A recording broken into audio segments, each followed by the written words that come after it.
I'm just going to cut this video in half and upload 2 separate videos, which is fine. So, anyway, top 10 albums of 2025. Number 10, I have Innumerable Forms with Pain Effulgence. This is my favorite death metal discovery of 2025. Perfect death doom from Boston. Heavy as all hell, brutal, powerful vocals, and crushing music. Great slow parts and great galloping fast parts.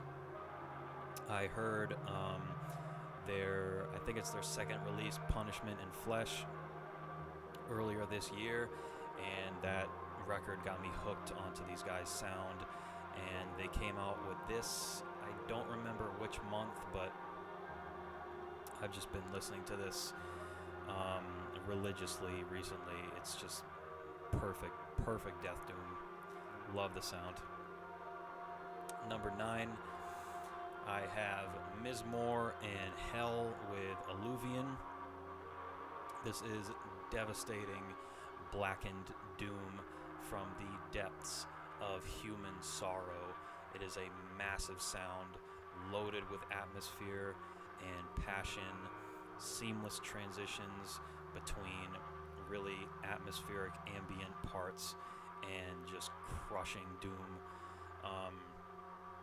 Mizmor is Liam Neighbors, and Hell is Scott Williams, I think his name is. 2 masters of a certain feeling, and it is exemplified in this piece. There is never a miss from either of these musicians. I just adore these guys and what they do. Number 8 is the same dude, Mizmor, with Mnemonic, Ambient, Mosaic. This is his first completely instrumental release, I think. There's no guitar at all, there's no vocals. It's dense, heavy drone soundscapes. I find them very thought-provoking, meditative, and emotional, really. This record is a personal favorite of mine that came out in 2025, and I return to it very often. The casual metalhead that is going to hear this is going to think it's not very good and just strange for Mizmor to release an album like this, but I think it's absolutely brilliant, and it is number 8 on my list. Number 7, I have Yellow Eyes with Confusion Gate. This is one of my favorite bands with another record that hits a certain chord in my heart. It is triumphant, emotional black metal. It's very strange and off-kilter. It's a very unique sound and delivery, but just beautiful riffs and atmosphere, and the usual pained vocals just fit perfectly behind the music and also just alongside the music. Absolutely love this release. That is my number 7. Number 6, Corpus Offal with their self-titled debut. Corpus Offal is the remnants of Cerebral Rot and Fetid, and they have some other great band ties. This is pretty much a super group. Infectious guitar tone and riffs, just a gross atmosphere and brutal gurgled vocals. It's a very unique sound, the vocals and the music. Nasty riff after nasty riff, tempo changes, real hard breakdowns, and just I can hear influence from all the great death metal bands: Incantation, Morbid Angel, Suffocation, Demolic. These guys sound like just a bunch of death metal powerhouses put into one, and I just absolutely love this shit. On to my top 5. We are down to 5. And at number 5, I have Cloakroom with Last Leg of the Human Table. Probably my favorite album title on this entire list. This is the 4th studio release from these guys. These guys are from Indiana, and this release is an encapsulation of each creative lane that they've gone down in their career so far, from heavy stoner shoegaze to lighter dream pop ballads. It's probably their most complete work so far. Great musicianship and songwriting. There are pretty ambient sections, there are songs for dancing, and there are songs for simple head bobbing. It's a feel-good album from start to back, and it is one of my favorites from this year. Number 4, the first rap album included. I have 3 of these in my top 4. Mike with Showbiz. I believe this came out in January, I think, and I have not changed my opinion on this album. This is banger after banger.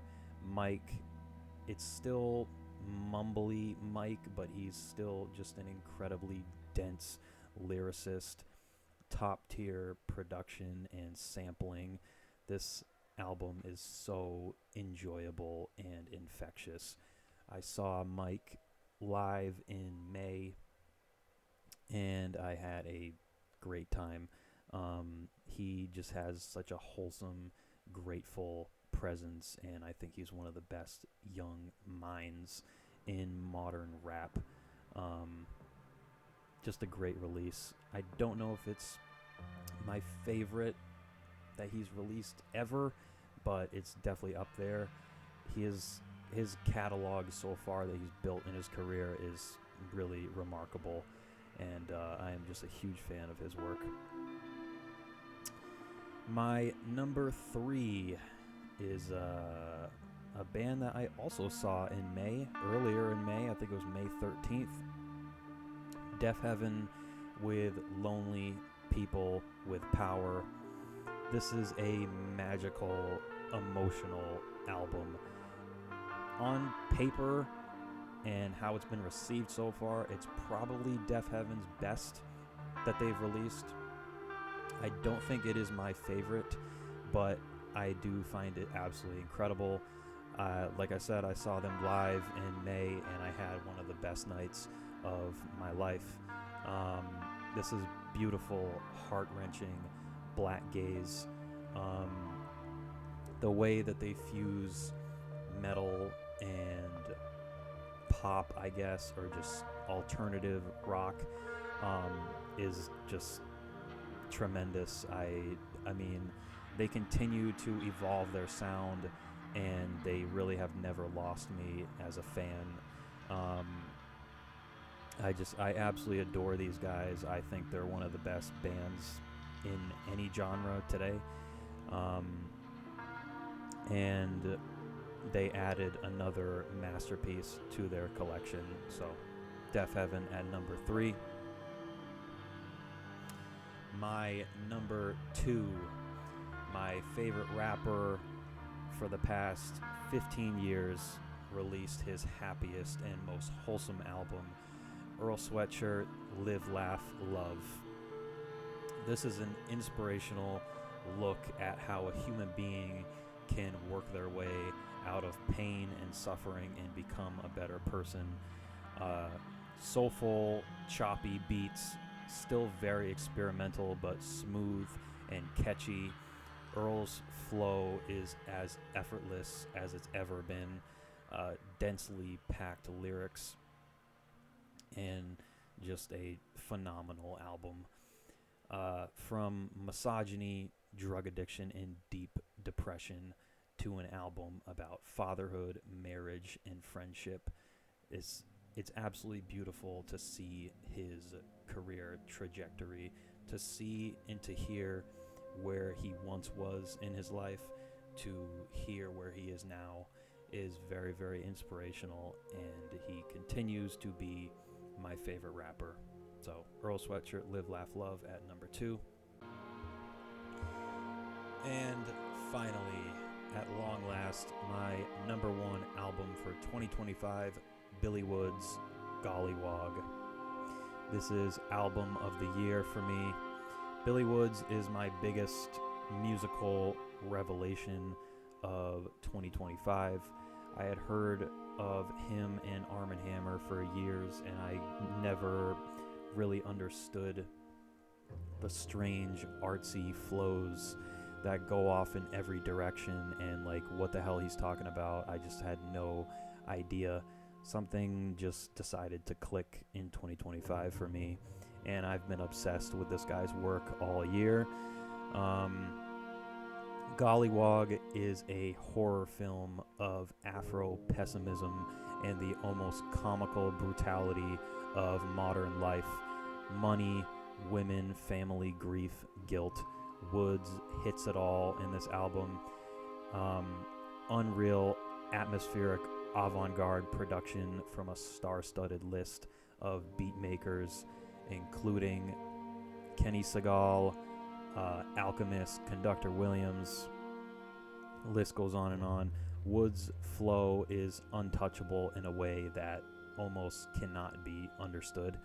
I almost still don't even understand how somebody can be this good on a microphone and this interesting and dense over any rhythm, any tempo, any sound. Woods can deliver a verse loaded with intelligence and raw imagery.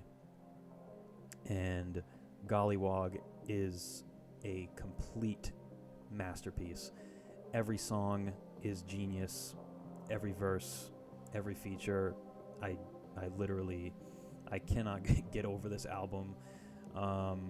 And yeah, Billy Woods pretty much dominated 2025 for me. And yeah, that is it. And those were my top 25 releases from 2025. Thank you for watching. If you stuck around this long, my next upload will most likely be favorite releases of January and February, so I probably won't upload for a little bit. But like I said, I will be in a different location with a different background and setup. So goodbye to this place, and goodbye to you. Have a good night. Thank you for watching.